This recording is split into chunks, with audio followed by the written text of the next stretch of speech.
Yo no sé si será en el día de hoy.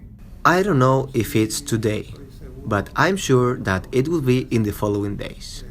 The group of advisors, attorneys, economic, of international politics that will be around the new president, the elected President Donald Trump, is going to meet him. And the first advice will be this. Listen, sir. The world is turbulent and concerned about your election because there are the different stocks, Nikkei, the European Union, because you mentioned that you would withdraw it from the NATO. You have told that you would review the NAFTA with Canada, with Mexico, that you are going to review the free trade agreements. Then I think, we, advisors, think that here we must take solid steps in order to continue onward.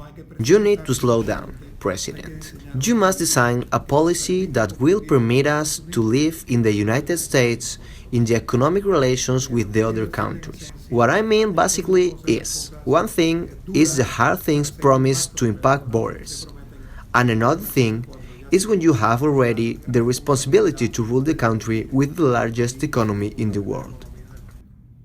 Regarding the attitude that the next US government may have with Latin American countries, it's not an issue that concerns me excessively.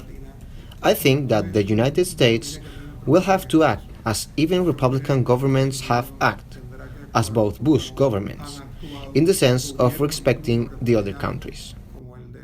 He may not agree with how things are handled in Venezuela or Nicaragua, even in Cuba. It is talk about reviewing politics with Cuba. I think that when they sit and go over it, the next President Trump is not going to do a 180 on the relations with Cuba, because it would hurt the Latin American communities, Latin American countries that all have relations with Cuba.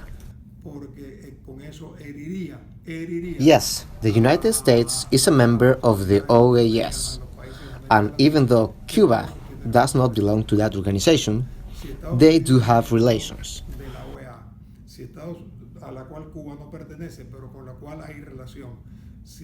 If the United States is a member of a group of Latin American organizations on health, diplomacy, if he attends hemispheric summits, attended by Canada, the United States, and Caribbean countries, I do not think he can present a margin of "I see you here, I'll kill you" in relations with countries just simply because they do not have regimes preferred by the United States.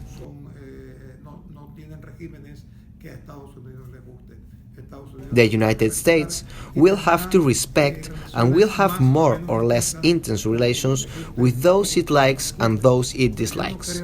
But I do not think there will be an earthquake in the relations between Latin America and the United States.